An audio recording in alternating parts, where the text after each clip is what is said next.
Saudara beriman, bila kita mendengar kata neraka, maka kita akan membayangkan ke dalam keadaan yang menyeramkan dan menakutkan.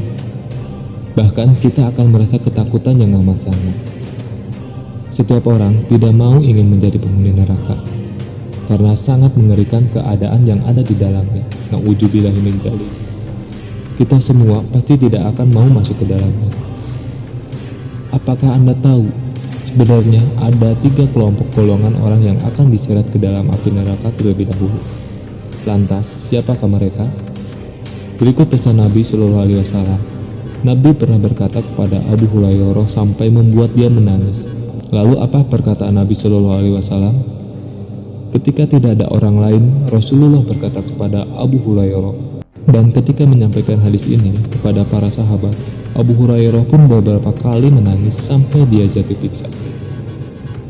Ketika tidak ada orang lain, Rasulullah berkata kepada Abu Hurairah, dan ketika menyampaikan hadis ini kepada para sahabat, Abu Hurairah pun beberapa kali menangis sampai dia jatuh pingsan. Beliau mengabarkan ada 3 golongan manusia yang akan pertama kali masuk ke dalam neraka. Mereka adalah ulama atau ahli Quran atau orang yang berilmu, orang yang mati syahid atau mujahidin, dan orang yang kaya atau dermawan. Lantas, apa yang membuat mereka dimasukkan ke dalam neraka? Dalam hadis syahih berikut yang diriwayatkan oleh Imam Muslim, orang yang memiliki ilmu agama, namun ilmunya digunakan bukan untuk Allah Subhanahu wa Ta'ala, tapi ilmunya digunakan hanya untuk membanggakan dirinya di antara sesama kaumnya. Bahkan tak jarang digunakan untuk menipu umat-umatnya. Mengajari umatnya hanya untuk dirinya sendiri, untuk kepentingan pribadinya, bukan semata-mata karena Allah. Rasulullah bersabda, berikut orang yang diadili adalah orang yang menuntut ilmu dan mengajarkannya serta membaca Al-Quran.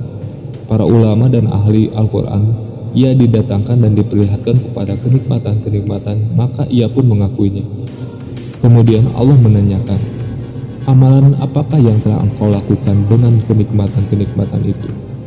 Lalu ia menjawab, aku menuntut ilmu dan mengajarkan serta aku membaca Al-Quran hanya karena engkau. Allah berkata, engkau dusta, engkau menuntut ilmu agar dikatakan seorang alim yang berilmu, dan engkau membaca Al-Quran supaya dikatakan orang qori atau membaca Al-Quran yang baik. Memang begitulah yang dikatakan tentang dirimu. Kemudian diperintahkan malaikat agar menyeret atas mukanya dan melemparkan ke dalam neraka. Yang mati syahid.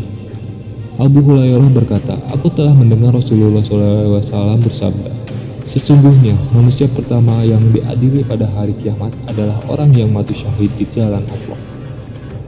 Ia didatangkan dan diperlihatkan kepadanya nikmat yang telah diberikan di dunia. Lalu ia pun mengenalinya dan mengakuinya. Allah bertanya kepadanya, amalan apa yang engkau lakukan dengan nikmat-nikmat itu? Ia menjawab, aku berperang semata-mata karena engkau hingga aku mati syahid. Allah berkata, engkau dusta, engkau berperang supaya dikatakan orang yang gagah berani. Memang demikian yang telah dikatakan tentang dirimu. Kemudian diperintahkan malaikat agar menyeret orang itu, mukanya terungkup, lalu dilemparkan ke dalam neraka. Jihad dan menyerukan nama Allah Subhanahu wa Ta'ala, namun bukan berdasarkan hatinya. Kerap membawa nama Allah Subhanahu wa Ta'ala, namun dengan tujuan tertentu. Dia ingin dipandang bahwa dia orang pemberani. Rasulullah Shallallahu Alaihi Wasallam menceritakan orang selanjutnya.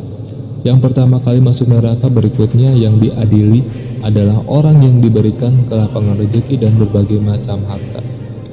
Ia didatangkan dan diperlihatkan kepadanya nikmat-nikmatnya, maka ia pun mengakuinya. Allah bertanya, apa yang engkau telah lakukan dengan nikmat-nikmat itu?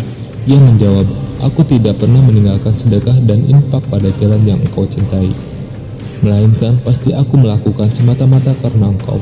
Allah berkata, engkau dusta, engkau berbuat yang demikian itu supaya dikatakan orang yang dermawan, murah hati, dan memang begitulah yang dikatakan tentang dirimu.